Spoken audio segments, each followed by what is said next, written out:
Good evening all of you, it's Agesh here. Once again welcome back to the Repeat Tutorial. Good evening all of you, it's Agesh here. Once again welcome back to the Repeat Tutorial. आज हम एक नया chapter start करेंगे जिसका नाम है दो चर वाले रैखिक समीकरणों का युग्म।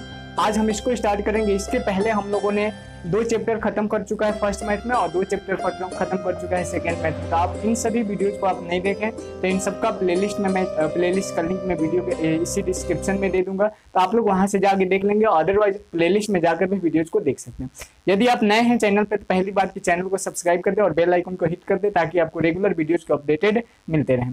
ठीक, तो आज हम लोग स्टार्ट करेंगे दो चर वाले रैखिक समीकरणों का। पहले हम इसको समझते हैं कि दो चर वाले रैखिक समीकरणों का युग्म क्या है। इसी को कहा जाता है pair of linear equations in two variable. Pair का मतलब क्या होता है? जोड़ा। पेयर मतलब जोड़ा। यहाँ से एक बात तो कंफर्म हो गया कि यहाँ पे बीजीय व्यंजक या एक्सप्रेशन अगर कहा जाए तो यहाँ पे दो होंगे। ठीक, क्या बोला मैंने? पेयर का मतलब होता है जोड़ा। जोड़ा मतलब जोड़ा कितने से होता है? दो से होता है। मतलब दो इक्वेशंस यहाँ पे रहेंगे और दोनों इक्वेशन से इसमें आप जितना भी पढ़ोगे ना इसमें दो इक्वेशन बनेंगे। दूसरा कह रहे हैं कि लीनियर इक्वेशन। तो लीनियर इक्वेशन मैंने बताया आप लोगों को बहुपद जब पढ़ा रहा था तो उसके प्रकार में बताया था कि वैसा बीजीय व्यंजक जिसका घात जो होता है एक होता है, मैक्सिमम पावर उसका एक होता है, जिसको डिग्री कहा जाता है। डिग्री ऑफ पॉलिनोमियल बताए थे जिसमें एक होता है, वही क्या होता है? लीनियर इक्वेशन होता है। ठीक, तो वो चीज हम लोग क्लियर कर लिए थे। और यहाँ पे दिया है इनटू, द टू मतलब दो और वेरिएबल्स मतलब चर मान। चर मान बताए थे ना आपको। चर क्या होता है? तो ये वैसे दोस्त होते हैं जो बदलते रहते हैं। ठीक है, मतलब अर्थात वैसे राशि जिसका मान बदलता रहे उसी को क्या कहा जाता है? चर कहा जाता है, वेरिएबल्स कहा जाता है। ठीक, तो हम लोग इसको डिस्कस करने वाले हैं। इसमें होगा क्या? अच्छा ये बताइए, मैंने द्विघात बहुपद का आप लोग को, त्रिघात बहुपद का सबका मानक रूप बता दिया। एक रैखिक बहुपद का मानक रूप होता है ax प्लस by और plus c is equal to 0। यह हो गया द्विघात बहुपद। अच्छा हमें कई को लेना है इस चैप्टर में? दो को लेना है। तो दो को लेना है तो हम एक ax प्लस by और plus c is equal to 0। यहाँ पे तो दो इक्वेशन ले लिए जहां पे ये a b c जो होता है ना छोटू, a b c belongs to r। Belongs to का मतलब होता है, मतलब a और b और c जो होता है रियल नंबर होता है। रियल नंबर मतलब वास्तविक संख्या होता है। वास्तविक संख्या का ग्रुप, और ग्रुप में ही होता है a b और c। ठीक है छोटू, तो ये बात आप लोग याद रखोगे। अब यहाँ पे दिमाग में क्वेश्चन आता है, अच्छा एक्स वाई तो कांस्टेंट वेरिएबल हो गया, इसे यहाँ पे दो को वेरिएबल आ गए इसलिए कह रहे दो चर वाले रैखिक समीकरण। ठीक, तो हम लोग क्या देखेंगे यहाँ पे? हमें ये देखना है कि सर दोनों का जो इक्वेशन है सेम है, बट ये डिफरेंस कैसे होगा? तो डिफरेंट होने के लिए हम यदि यहाँ पे a1 लगा दें, a1 b1 c1 a2 b2 और c2, इससे फायदा क्या होगा कि हमें पता चल जाएगा कि कौन समीकरण एक का वैल्यू है और कौन समीकरण दो का वैल्यू है। ठीक है छोटू, तो ये बात आप लोग कंफर्म कर लोगे। और इसमें जो होता है ना, मान लीजिए इसका मैं एग्जांपल दूं, यदि एग्जांपल की अगर बातें की जाए तो यहाँ पे हो जाएगा 3x प्लस 5y और माइनस 6 इक्वल टू 0। ये भी हो सकता है, या इसी को कोई ऐसे लिख दे 3x plus 5y is equal to 6 लिख देंगे तो कोई तकलीफ होगा? नहीं होगा ना। ठीक, जब आप करोगे मतलब जब आप इसको इधर लाओगे, मतलब जब आपको a1 b1 c1 बैठाना होगा तो आप इसको इधर ला दोगे, राइट साइड में हमेशा 0 होना चाहिए। दूसरा equation 2x plus 3y plus 8 equal to 0, या इसी को मैं लिख दूं 2x प्लस 3y बराबर माइनस 8। दोनों में से कोई भी हो सकता है। अच्छा ये हो गया, यह पेयर हो गया ना। ऐसे क्वेश्चन देता है, कहता है कि इसका ग्राफीय विधि से हल करें, प्रतिस्थापन विधि से हल करें, विलोपन विधि से हल करें, सब्स्टिट्यूशन मेथड, जिसको बहुत सारे मेथड है, 3-4 मेथड है, अलजेब्रिक मेथड है, फिर ग्राफिकल। आज हम लोग ग्राफिकल को पढ़ लेंगे। नेक्स्ट वीडियो सेशन में हम लोग रिप्रेजेंटेशन मतलब अलजेब्रिक से कैसे सॉल्व करते हैं उसको भी हम लोग देख लेंगे। ठीक है छोटू, आज हमें इतना चीज करना है, ये बात आप लोग दिमाग में बैठा लोगे जितना मैंने अभी तक बताया। अब हमें क्या देखना है ना, a1 b1 c1 क्या होता है। मान लीजिए अगर यहाँ से कहा जाए कि a1 का मान निकाल देते हैं, a1 मतलब समीकरण एक में a1 का मान क्या हो जाएगा? a1 बराबर कहा जाए a1, तो यहाँ पे x का कोफिशिएंट कितना है? 3, b1 का मान कितना है? y का कोफिशिएंट 5 और c1 का मान कितना है यहाँ पे? -6। ठीक, यहाँ पे देखो अब a2 का मान निकालना हो तो a2 बराबर x का कोफिशिएंट 2, b2 बराबर b1 होना चाहिए ना। b2 बराबर कितना हो जाएगा? y का कोफिशिएंट 3 और c2 बराबर क्या हो जाएगा? 8। ठीक, तो आप जब भी a1 b1 c1 a2 b2 c2 निकालोगे तो समीकरण को पहले इस फॉर्म में चेंज कर लोगे, अर्थात समीकरण के राइट साइड में जो होता है वो 0 होना चाहिए, तभी आप कर पाओगे। अब हमें देखना है कि इसको सॉल्व कैसे करते हैं। ठीक, तो इसको सॉल्व करने का तरीका हम लोग देखते हैं। मिटा देना इसको। एक चार्ट मैं बनाता हूं, उसी चार्ट से बनेगा। यहां पे पहला चीज लिखना है, यदि नहीं sorry a1 x plus b1y plus c1 equal to 0, a2y plus a2x plus b2y और प्लस c2 इक्वल टू 0 एक समीकरण युग्म है, एक रैखिक समीकरण का युग्म है, रैखिक समीकरण का युग्म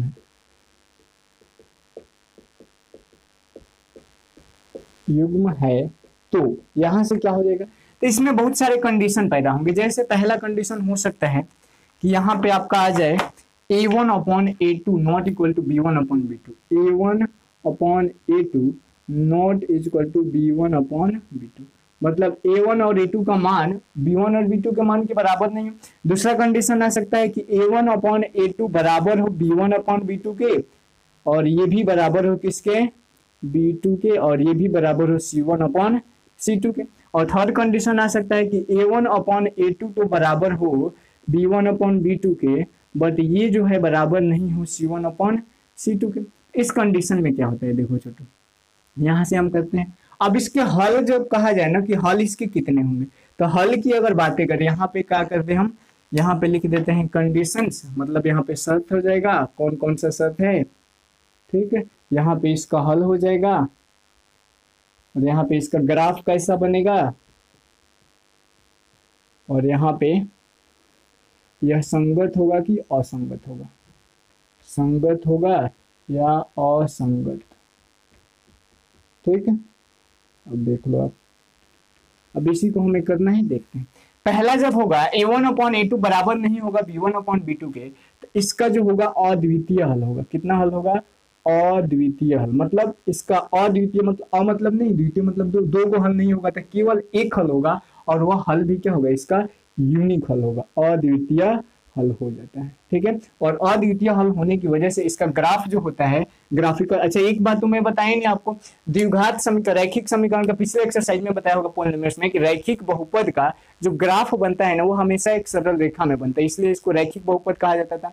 मैंने बोला था एक घातीय बहुपद, एक घातीय बहुपद को भी रैखिक बहुपद कहा जाता है। ऐसा इसलिए कहा जाता है क्योंकि एक घातीय बहुपद का जब ग्राफ खींचा जाता है, वहां पे केवल एक लाइन हमें मिलता है, ठीक है। तो यहाँ पे भी सेम वैसे ही। अच्छा ये बताइए, एक समीकरण होगा तो एक गो स्ट्रेट लाइन, दो गो होगा तो दो गो, तो यहाँ पे कितने हैं, दो गो, इसका मतलब हमेशा दो गो बनेगा, और दो गो बनेगा तो इसका कंडीशन हो सकता है, एक कंडीशन हो सकता है कि दोनों पैरेलल हो, दूसरा कंडीशन हो सकता है कि दोनों एक दूसरे पे चढ़े हुए हों ऐसे, और तीसरा कंडीशन हो सकता है कि एक दूसरे को क्या करे, प्रतिच्छेद करे। यही तीन कंडीशन ना होगा छोटू, तो यही तीन कंडीशन हम लोग देखेंगे। अब देखिए किसमें कौन सा होता है,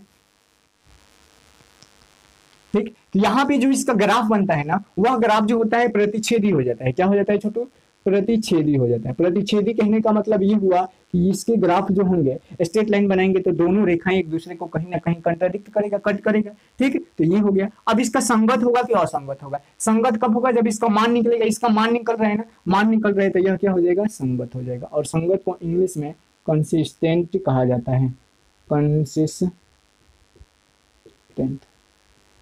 ठीक है छोटू। ये पहले का ग्राफ हो गया। अगर a1/a2 बराबर नहीं हो b1/b2 के, तो इसका जो होगा अद्वितीय हल होगा, अर्थात केवल और केवल एक यूनिक हल होगा। इसका ग्राफ जो होगा प्रतिच्छेदी होगा, अर्थात दोनों रेखाएं एक दूसरे को कट करेगा, कंट्राडिक्ट करेगा, और यह संगत हो जाएगा, ठीक। दूसरा जो होता है a1/a2 बराबर हो b1/b2 के, और ये भी बराबर हो c1/c2 के, तो इसमें बहुत सारे हल हो सकते हैं। यहाँ पे लिखते हैं हम अनेक हल होते हैं। क्या होते हैं छोटू, अनेक हल होते हैं। और इसमें जो सरल रेखाएं होती हैं वह संगत होती है। क्या होती है, संपाती, सॉरी संपाती, संपाती, संपाती बोले तो क्या हो गया। अब देखिए संगत का जो फिगर बनेगा, सॉरी प्रतिच्छेदी का, एक रेखाखंड ऐसे रहेगा और इसको कहीं ना कहीं कट करेगा, ये हो गया। लेकिन संपाती की अगर बातें करें तो एक रेखाखंड इस पे रहेगा और दूसरा भी इसी पे रहेगा, तो ये हो जाएगा आपका संपाती का फिगर। और ये भी जो होता है संगत होता है क्योंकि इसका हल निकल रहा है। ये भी क्या होगा छोटू, संगत होगा, कंसिस्टेंट होगा, ठीक। दूसरा अगर देखा जाए लास्ट कॉम्पोजिशन, तो यहाँ पे जो होता है कोई हल नहीं होता है। क्या होता है यहाँ पे छोटू,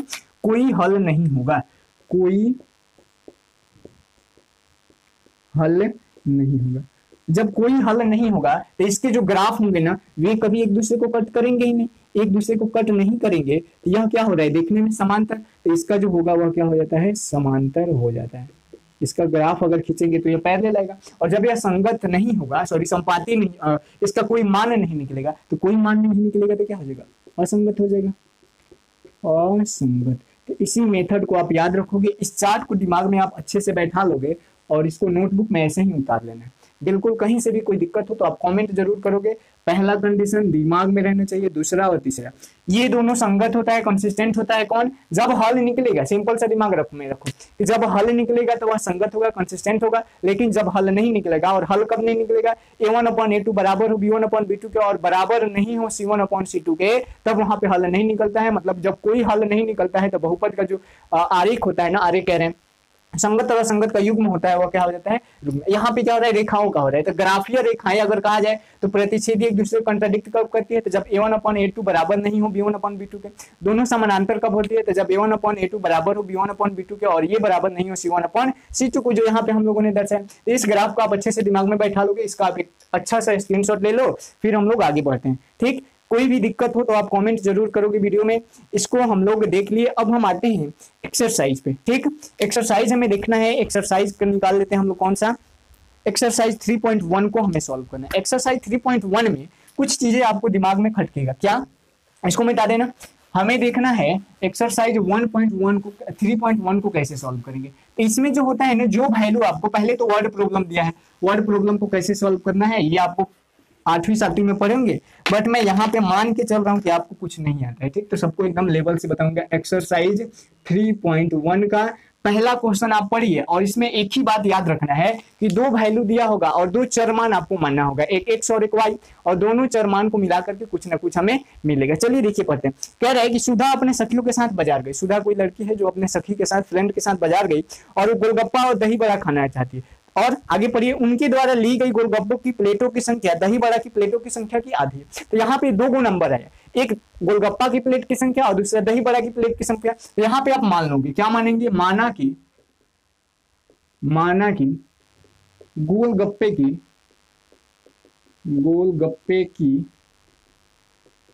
प्लेटों की संख्या बराबर x। प्लेटों की संख्या कितना हो गया छोटू, x हो गया। जब प्लेटों की संख्या x हो गया तो अब हम किसको मानेंगे, दूसरा स्टेटमेंट कह रहे हैं कि गोलगप्पा और क्या बोला है, दही बड़ा। तो लिखेंगे तथा दही बड़ा की प्लेटों की संख्या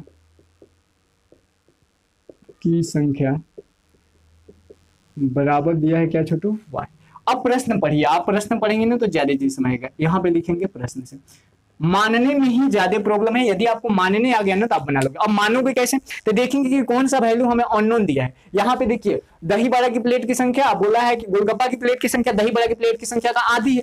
ठीक, तो इस द्वारा हम लोग कर लिए। क्वेश्चन में कह रहे हैं कि गोलगप्पे की प्लेटों की संख्या दही बड़ा की प्लेटों की संख्या की आधी है। दैट मीन्स गोलगप्पे की प्लेटों की संख्या यहाँ पे कितना है, x। तो यहाँ पे लिख देंगे x, और यह आधा है किसके, दही बड़ा की प्लेटों की संख्या के। दही बड़ा की प्लेट की संख्या का आधा करेंगे मतलब 2 से भाग देंगे, तभी तो होगा ना। तो x बराबर y/2, इसमें आपको समीकरण निकालना था। यह एक समीकरण आपका आंसर हो जाएगा। ठीक है छोटू, फिर कह रहा है पुनः प्रश्न से लिखोगे, पुनः प्रश्न से क्या हो जाएगा। फिर प्रश्न में कह रहे हैं कि गोलगप्पे के एक प्लेट की कीमत 10 रुपया और दही बड़ा की एक प्लेट की कीमत 5 रुपया थे। तो गोलगप्पा का एक प्लेट, तो गोलगप्पा का एक प्लेट, गोलगप्पा है कितना x, और एक प्लेट की संख्या, एक प्लेट का क्या रुपया, 10 रुपया, था x प्लेट का कितना, 10 गुणे x रुपया। ठीक है छोटू, और यहाँ पे और दिया है क्या, और दिया कि दही बड़ा की प्लेट की संख्या 5 रुपया। तो दही बड़ा की प्लेट का एगो है y, और y में एगो का 5 रुपया, तो 5। और फिर कह रहा है 5 रुपए थे, उसने 60 रुपए खर्च किए। जब दोनों को मिलाएंगे तो मिलाएंगे मतलब जोड़ेंगे, और बराबर कितना आएगा, 60 रुपए। इसी को सॉल्व कर लो, 10x plus 5y is equal to 60। यह आपका दूसरा आंसर हो जाएगा। ठीक है छोटू, बट ये तो आंसर हो गया, लेकिन एक चीज और कह रहे हैं कि इनका आलेखीय निरूपण करें। अब आलेखीय निरूपण ये कहां से नया वर्ड आ गया, तो यहाँ पे हम क्या करते हैं ना, ग्राफ बनाते हैं। एक बॉक्स बनाइए, एक समीकरण के लिए एक बॉक्स बनेगा और बॉक्स में वैल्यू भरेंगे हम लोग। ये बॉक्स हो गया, ठीक है, और इसके लिए यहां पे बॉक्स बना देते हैं हम।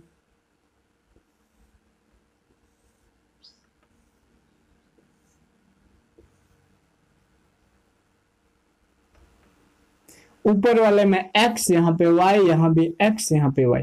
ये जो वैल्यू बनेगा यहां से भरेंगे हम लोग। क्या करेंगे यहाँ पे, देखिए दिमाग लगाना है थोड़ा सा। जब हम यहाँ पे लिखेंगे x बराबर, अगर मुंह जबानी करोगे तो काफी अच्छा है, नहीं समझ में आए तो देखो लिखेंगे इसमें x बराबर, x का मान तो दिया है ना, y बराबर, सोचना है यहाँ पे छोटा छोटा, y का वैल्यू अगर मैं 2 रखूं, लिखेंगे यहाँ पे y बराबर 2 रखने पर, y का मान जब 2 रखेंगे, y का मान 2 रखेंगे तो x बराबर y/2, ये इक्वेशन है। x बराबर, तो x बराबर y का मान कितना रखे, 2/2, कट के कितना आ गया x। इसका मतलब y का मान हम 2 रख रहे हैं तो x का मान कितना आ रहा है, 1 आ रहा है। अब दिमाग में क्वेश्चन खटकेगा कि सर आप x का मान 2 क्यों रखे, सॉरी y का मान, तो यहाँ पे देखो सोचिए छोटा जाता है, छोटा वैल्यू रखते हैं हम लोग, और ये सोचते हैं कि किसको रखेंगे तो आसानी से कट के पूर्णांक में वैल्यू आ जाएगा। पूर्णांक में आएगा तो पता है फायदा क्या होगा, आप ग्राफिकल रिप्रेजेंटेशन करोगे तो काफी अच्छा उस पे बैठ जाता है। अब यहाँ पे 3 रखेंगे तो ये पॉइंट में आ जाएगा, क्योंकि 3 का आधा कितना होता है 1.5, 1.5 करने में दिक्कत होगा, बट दिक्कत नहीं सहना है, तो यहाँ पे हम 4 रख देते हैं। y का मान जब 4 रखेंगे, लिखेंगे अगेन y बराबर 4 रखने पर, y का मान जब हम 4 रखेंगे छोटू, तो x बराबर y/2 बराबर y का मान 4/2 बराबर कितना आ जाएगा 2। मतलब जब x का मान हम लोग, सॉरी y का मान हम लोग 4 रखे तो x का मान कितना आ रहा है, 2 आ रहा है। ठीक, अब यहां से देख लो ना, ये भी पता कर लो, गोलगप्पे की संख्या जो है 8 है, x है, तो x जो है आधा है इसका, दिख रहा है ना। पहले तो यहां से भी ये चीज सही हो सकता है। तो ये ग्राफ हम लोग भर लिए, उसके बाद इसको इरेज कर देंगे। चाहूं तो आप इसको दिखा सकते हो या आप हिडन रख सकते हो, हिडन रखने का मतलब रफ में कर सकते हो। अब हमें यहाँ पे वैल्यू को पुट करना, यहाँ पे वैल्यू को पुट करने से पहले हम इसको थोड़ा सा कैलकुलेशन कर लेते हैं। यहाँ पे 5 कॉमन है ना सब में, यहाँ से यदि मैं 5 कॉमन ले लूं तो क्या बचेगा, 2x + y बराबर कितना 60, 5 से कटाएंगे तो ये कितना हो जाएगा 12 × 5 = 60, तो 2x + y बराबर कितना आ गया 12। अब हमें इसमें वैल्यू को रखना है। इसमें वैल्यू को रखने के लिए हम क्या करते हैं, इसको सॉल्व करते हैं। y बराबर अगर हम कह दें तो 12 - 2x हो सकता है। y जैसे था वैसे, ये 12 जो था वैसे ही है, बट 2x को प्लस में उधर भेजेंगे तो माइनस में, y बराबर 12 - 2x हो गया। अब हमें इसमें वैल्यू को रखना है। अब देखो यहाँ पे हम लोग क्या किए थे, y राइट साइड में जो था उसका वैल्यू, यहाँ पे राइट साइड में क्या है x है, तो x का वैल्यू रखेंगे हम। x का वैल्यू रखेंगे तो फायदा क्या होगा, देखो y बराबर क्या दिया है 12 - 2x, यहाँ पे हमें x का वैल्यू रखना है। तो x का वैल्यू हम क्या रखें, दिमाग में सोचना है, x का वैल्यू हम क्या रखें कि यहाँ पे जो है वैल्यू कोशिश किया जाता है कि 5, 6, 7 इतने से कम ही है, मतलब 2, 3, 4 में हम लोग नहीं पढ़ते। यहाँ पे जब मैं x का वैल्यू 2 रखता हूँ, x का वैल्यू 2 रखूंगा तो 12 - 2 × 2 हो जाएगा, 12 - 2 दूनी कितना 4, 12 में से 4 घटेगा तो कितना आ जाएगा, 12 में से 4 घटाओगे 8 आ जाएगा। यहाँ 8 वैल्यू आ गई, थोड़ा सा ज्यादा हो गया, तो ज्यादा नहीं करना, हम 3 ले लेते हैं। क्या ले लेते हैं छोटू, 3 ले लेते हैं। y का मान, x का मान हम जब 3 लिखेंगे, x बराबर 3 या 4 रखो ना, 4 काफी अच्छा होगा। 4 रखने पर 4 रखेंगे तो क्या हो जाएगा 12, y बराबर 12 - 2 × 4 बराबर 12 - 4 दूनी कितना 8, 12 में से 8 जाएगा कितना आ गया 4। कहने का मतलब जब हम x का मान 4 रख रहे हैं तो y का मान भी हमें 4 प्राप्त हो रहा है। फिर हम देखते हैं क्या रखें, यहाँ पे यदि हम 5 रख दे, क्या रख दे छोटू, 5 रख दे, तो 5 रखेंगे तो क्या हो जाएगा y बराबर, यहाँ पे भी लिखना पड़ेगा ना 5, 12 - 5 दूनी 10, 12 में से 10 घटेगा कितना 2। तो यहाँ पे जब हम y का मान, x का मान 5 रखे तो y का मान कितना आ गया 2 आ गया। अब यह चार्ट बन के तैयार हो गया, और चार्ट बन के तैयार हो गया तो इसको ग्राफ पे अब दिखा देंगे। अब ग्राफ पे दिखाने का तरीका क्या होगा, देखिए ग्राफ पे दिखाने के लिए आप सबसे पहले ग्राफ पेपर का यूज करते हो, और यहाँ पे हम लोग एक जो है ऐसा खींच देते हैं, इसको x o, ये जो होता है x o x डैश, और ये जो होता है y o y डैश, ऐसा आप लोग कर लोगे। इसमें क्या होता है कि इधर जो होता है, मतलब 0 के राइट साइड में पॉजिटिव इंटीजर, मतलब 1, 2, 3, 4, 5, यहाँ पे हम 5 तक क्यों लिए, क्योंकि हमारा वैल्यू देखिए सब वैल्यू जो है 5 से कम है, तो काफी अच्छा होगा। और यहाँ भी क्या होता है, और इसके इधर जो होता है माइनस में होता है, तो -1, -2, -3, -4 और -5। ऊपर में जो होता है प्लस में होता है, तो 1, 2, 3, 4, 5 और नीचे में माइनस में, तो -1, -2, -3, -4 और -5। ये चीज आप दिमाग में बैठा के रखोगे कि जीरो के राइट साइड में जो होता है प्लस में रहता है संख्या 5, 6, 7, 8, 9, 10 इन्फिनेटिव तक, इधर जो होता है माइनस में रहता है, नीचे माइनस में, और ये ऊपर क्या होता है प्लस में रहता है। अब हमें वैल्यू रखना है। पहला x का मान 1, तो x कौन है? x जो है यह लाइन है, यह लाइन क्या है? x का मान है, और ये जो आपका लाइन है ये किसका है? y का मान है। तो x का मान हमें यहाँ पे कितना चाहिए? x, तो x का मान यहाँ पे कितना हो गया? x मतलब यहाँ से, और y का मान 2, तो y का मान 2 प्लस में है ना सब वैल्यू, तो प्लस में है तो इधर जाएंगे, तो y का मान 2 यहाँ पे। अब इसको एक ऐसा ड्रॉ खींचते हैं, निर्देशांक ज्यामिति में आप लोग पढ़ेंगे 9th में, और ये कहाँ पे मिल रहा है? यहाँ पे मिल रहा है। तो ये जो वैल्यू हुआ आपका पॉइंट क्या हो गया? 1,2 हो गया कि नहीं? लिख सकते हैं यहाँ पे 1,2। ठीक। अब दूसरा क्या कह रहे हैं? 2,4 मतलब x का मान 2 और y का मान कितना? 4, तो x का मान 2 ऐसे बढ़ते जाएगा और y का मान 4 ऐसे बढ़ते जाएगा, और यहाँ पे मिल गया, क्या हो गया यार? 2,4। अब दोनों था, हम लोग दोनों कर लिए। यहाँ पे आप चाहे ना तो 3 वैल्यू भी निकाल लेंगे, लेकिन कम से कम 2 निकालते हैं, अपना काम उतने से अच्छा से चल जाता है। अब क्या करते हैं? स्केल रख करके इन दोनों लाइन सेगमेंट को मिला देते हैं। जब इन दोनों लाइन सेगमेंट को हम मिलाएंगे तो दोनों लाइन सेगमेंट को मिलाने से हम देखते हैं एक सरल रेखा की प्राप्ति होती है, और यह सरल रेखा किसका इक्वेशन है? तो x बराबर y/2। ठीक है छोटू, ऐसे कर लेंगे। ये तो हम लोगों ने पहले का बनाया, अब हमें दूसरे का बनाना है। ये चीज ना आप ग्राफ पेपर पे करोगे काफी बेटर होगा। दूसरा कह रहे हैं x का मान 4 और y का मान 4, तो x का मान 4 कहां पे जाएगा? x का मान 4 यहाँ पे, तो यहां से एक लाइन ड्रॉ कर दो आप। ठीक है, इमेजिनरी लाइन, इसको दिखाया नहीं जाता है, मैं सिंपली समझाने के लिए। जब ग्राफ पेपर में बनाओगे तो ऑलरेडी उसमें लाइनिंग खींचा होता है। और y का मान भी 4, तो y का मान यहाँ से आएगा 4। कहाँ पे कंट्राडिक्ट किया? यहाँ पे। क्या था ये पॉइंट्स का नाम? 4,4, 4 और 4। ठीक है, अब यहाँ पे देखिए x का मान कितना है? 5, तो x का मान यहाँ से 5, और y का मान कितना है? 2, तो y का मान कितना हो गया? 2, मतलब 2 यहाँ तक आएगा। और ये कहां पे मैच किया? इसका नाम क्या दे दे हम लोग? 5,2 ना, 5 और 2। अब क्या करेंगे? हम इसको भी मिला देंगे। इसको मिलाते हैं, मिला के देखिए क्या होता है। इसको यदि हम मिलाएं तो यहां से अगर मिलाएंगे तो ऐसे ही ना मिलेगा, और यह भी एक सरल रेखा प्राप्त हुआ हमें। इसका इक्वेशन का वैल्यू कितना है? 10x + 5y, 10x + 5y बराबर कितना? 60 आ गया।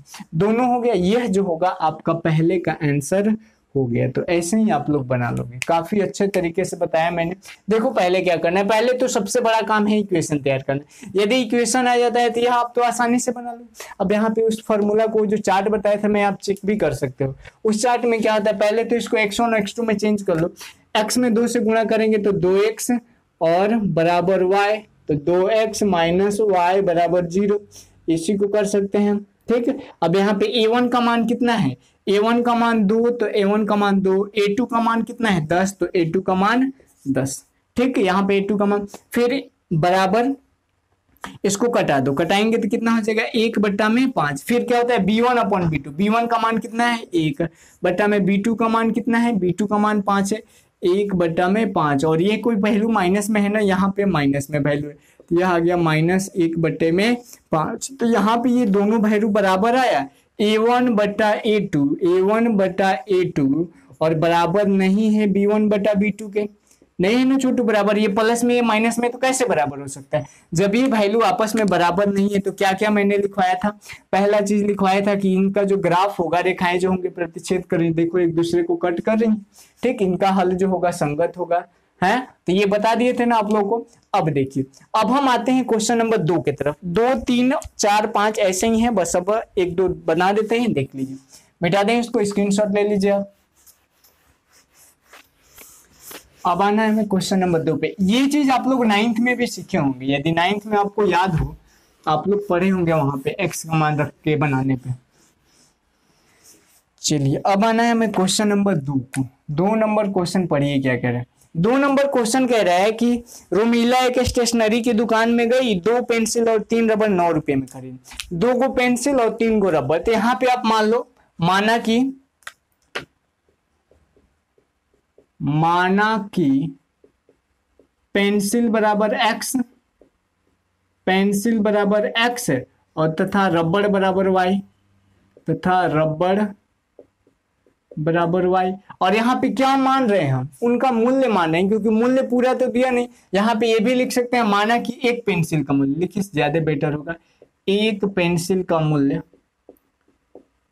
पेंसिल का मूल्य बराबर एक्स और एक रबड़ का मूल्य, तथा एक रबड़ का मूल्य, एक रबड़ का मूल्य बराबर क्या हो जाएगा, वाई।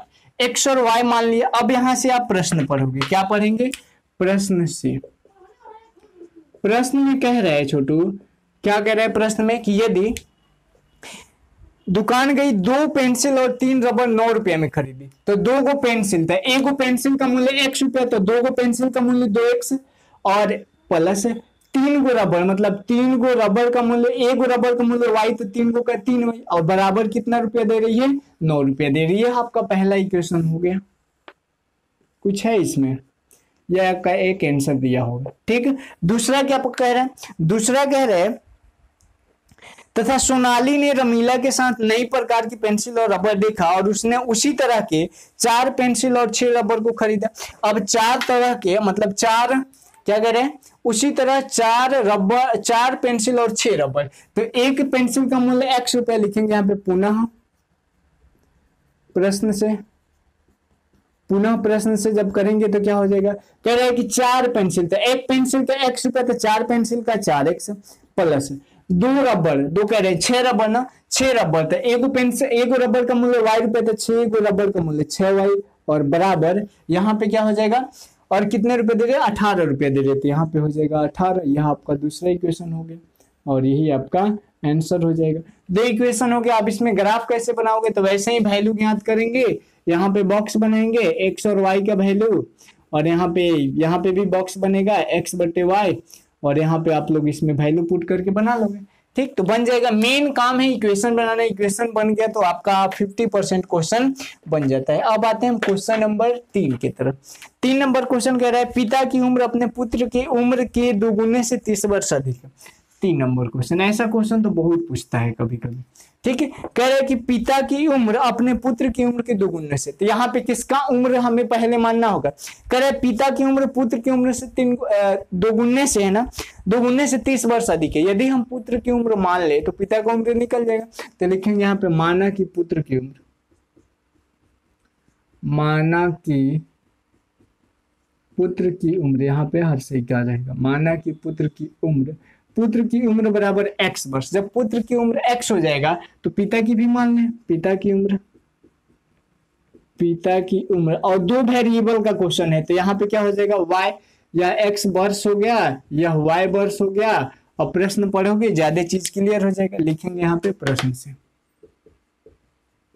प्रश्न में कह रहे हैं, क्या कह रहे हैं प्रश्न में कि पिता की वर्तमान उम्र, तो पिता की उम्र कितना है y, तो यहाँ पे लिखेंगे y, पिता की वर्तमान उम्र अपने पुत्र के उम्र के दोगुना से, तो पुत्र का उम्र कितना है x, और इसका दोगुना मतलब 2 से गुना, और कितना वर्ष अधिक है, 30 वर्ष अधिक है। अधिक कहेगा तो जोड़ोगे और कम कहेगा तो घटाओगे, बराबर हो जाएगा। यह आपका पहला इक्वेशन हो गया। ठीक है छोटू, पुनः प्रश्न से, प्रश्न को पुनः पढ़िए, पुनः प्रश्न से। जब प्रश्न को पुनः पढ़ेंगे तो देखिए क्या कंक्लूजन निकलता है।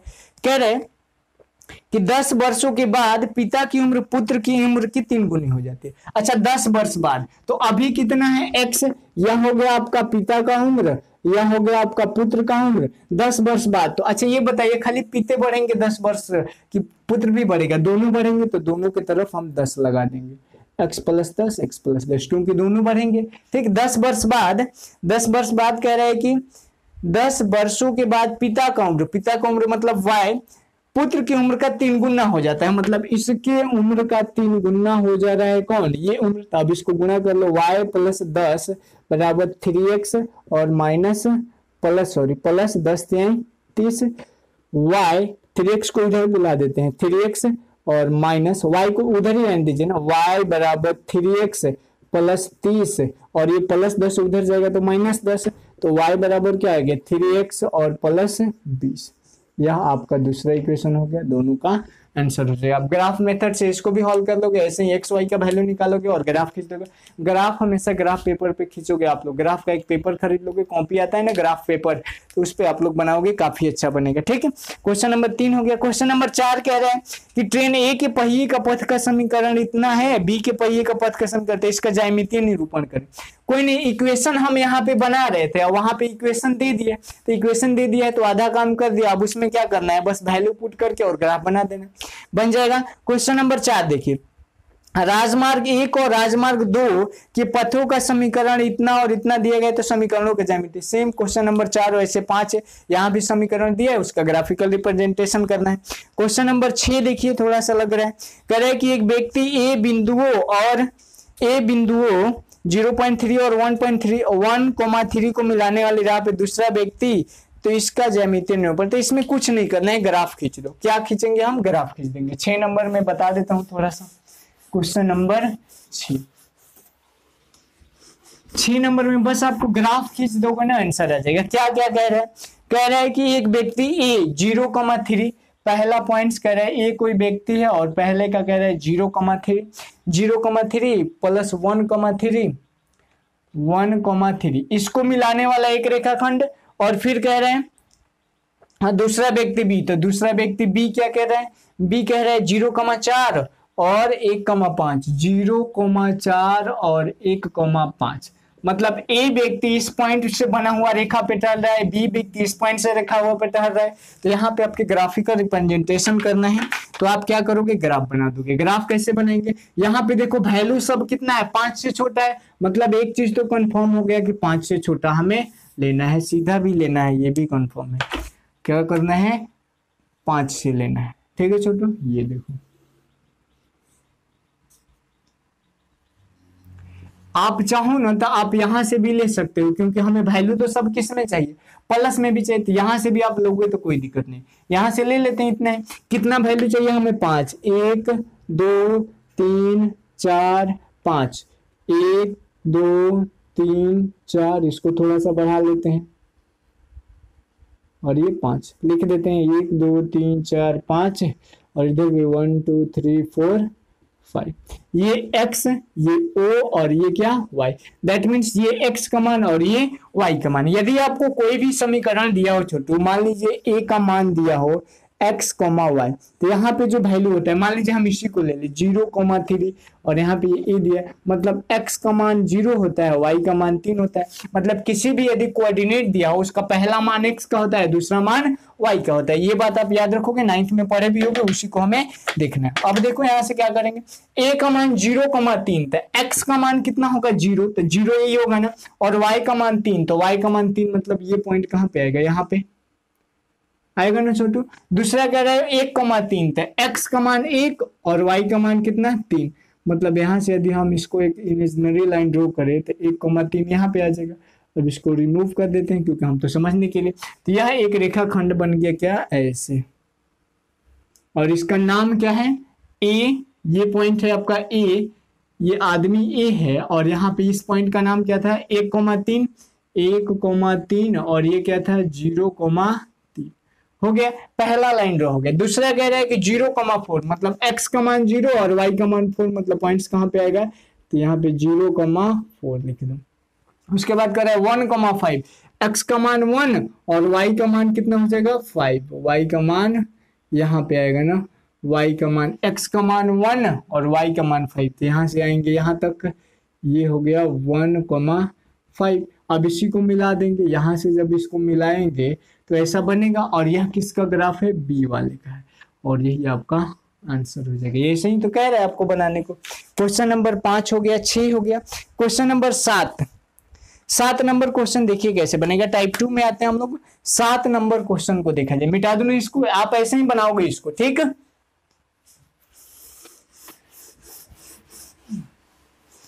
बहुत आसान चैप्टर है ये वाला, अगर थोड़ा सा दिमाग आप चलाएं ना तो बन जाएगा। क्वेश्चन नंबर 7 कह रहे हैं कि जांच करें कि x और y का कौन सा मान युग्म समीकरण 4x - 3y 4x - 3y 4x minus 3y plus 24 बराबर 0, प्लस 24 बराबर 0 को क्या करता है, संतुष्ट करता है, मतलब हल है। और पहला कह रहा है x बराबर 0, x बराबर 0 कॉमा x बराबर 0 और y बराबर 8, y बराबर 8। अब इसमें चेक क्या करना है, ये जो इक्वेशन अपने पास पड़ा है, इस इक्वेशन में हम x का मान 0 रख देंगे, y का मान 8 रख देंगे, और यदि यह वैल्यू 0 के बराबर हो जाता है तो इसका हल है, और नहीं आता है तो नहीं है। तो लिखेंगे 4 इंटू 0 माइनस 3 इंटू, यहाँ पे लिख दोगे x बराबर 0 कमा y बराबर 8 रखने पर पहला बनाओगे तो x का मान कितना हो जाएगा, 4 इंटू 0 माइनस 3 इंटू 8 और प्लस 24 बराबर 0। किसी भी संख्या में 0 से गुणा तो ये तो पूरा हो जाएगा 0, माइनस 3 बटे 24 प्लस 24, 24 में से 24 घटाएंगे 0 बराबर 0 लिखेंगे। इसीलिए x बराबर 0 कोमा y बराबर 8, 4x माइनस तथा लिख दो यहाँ पे, तथा y बराबर 8, 4x माइनस 3y प्लस 24 बराबर 0 का हल है। ऐसे ही बन जाएगा। यदि बराबर में जो वैल्यू दिया है छोटू, 0 अगर बराबर में नहीं आता है तो 0 बराबर में आएगा तो हल नहीं होगा। क्वेश्चन नंबर 7 का पहला बन जाएगा, दूसरा भी बन जाएगा। माइनस में दिया तो एक माइनस वाला बता दें, 6 बता देते हैं, 7 का 6 नंबर देखिए क्या कह रहा है। 6 नंबर कह रहा है x बराबर 1 और y बराबर x बराबर -4 y बराबर 2, x बराबर -4 कॉमा y बराबर 2। यहाँ पे भी लिख दोगे रखने पर। जब रखेंगे तो क्या हो जाएगा, 4 है तो 4 इंटू एक्स का मान -4 और -3 इंटू वाई का मान 2 प्लस 24 बराबर क्या हो जाएगा 0। 4 में 4 से गुणा करेंगे 16, प्लस और माइनस क्या हो जाएगा माइनस 2 3 6 प्लस 24 बराबर कितना 0।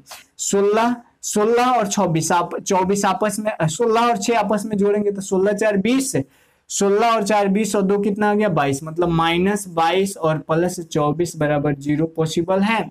घट के कितना आ गया यहाँ पे 2 बराबर 0, ऐसा नहीं हो सकता। लिखेंगे इसीलिए x बराबर 0 तथा y बराबर x बराबर -4 तथा y बराबर 2, 4x माइनस 3y प्लस 24 बराबर 0 का हल नहीं है। तो क्वेश्चन नंबर 7 ऐसे ही बना लोगे, ठीक है। अब आते हैं क्वेश्चन नंबर 8 पे। कह रहा है कि जांच करें कि निम्नलिखित बिंदुओं के कौन रैखिक समीकरण 5x माइनस 3y प्लस 30 बराबर 0 के आलेख पर है। तो इसको दो तरीके से बना सकते हैं। एक तो आप ग्राफ खींच के बना सकते हैं, ग्राफ खींच के बनाओगे तो भी हो जाएगा, अदरवाइज आप एक सिंपल तरीका देख लो क्या होगा। क्वेश्चन नंबर 8 बनाने का तरीका यहाँ पे है।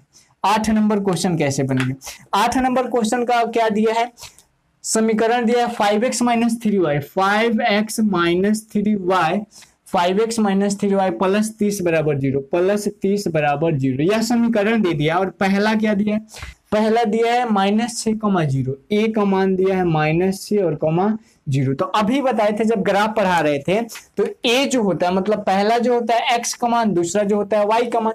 तो यहां से लिखेंगे x बराबर -6 तथा y बराबर 0 रखने पर, और यदि यह मान रखने पर 0 के बराबर आ जा रहे, इसका मतलब इसका जो होगा वह क्या हो जाएगा, समीकरण का आलेख पर होगा, अदरवाइज नहीं होगा। x का मान रख दो, 5 गुणे -6 प्लस या माइनस है ना, -2 गुणे 0 और प्लस 30 बराबर कितना 0। 5 में 6 से गुणा तो -30, 0 में गुणे से तो 0 और प्लस 30 बराबर 0। 30 गुणे से 30 को घटाएंगे 0 बराबर क्या हो जाएगा 0, अर्थात लिखेंगे इसीलिए a, -6,0 5x minus 3y plus 30 बराबर 0 की क्या बोल रहे हैं कि के आलेख पर है, के आलेख पर है। और 0 नहीं आता है तो आलेख पर क्या होगा, नहीं होगा, पर है, यहाँ पे नहीं होगा ना, पर है। यही आपका आंसर हो जाएगा। क्वेश्चन नंबर 8 में सब तो बन ही जाएगा, कोई बनाने लायक है नहीं मेरे, ठीक। देखिए क्वेश्चन नंबर 8 में जितने भी है ना, माइनस में वैल्यू दिया है, कोई प्लस में वैल्यू दिया है, सब आसानी से कर लोगे आप लोग। काफी वीडियो जो है लंबा हो जा रहा है, ठीक। तो आज के वीडियो सेशन में हम क्वेश्चन नंबर 8 तक कर लिए।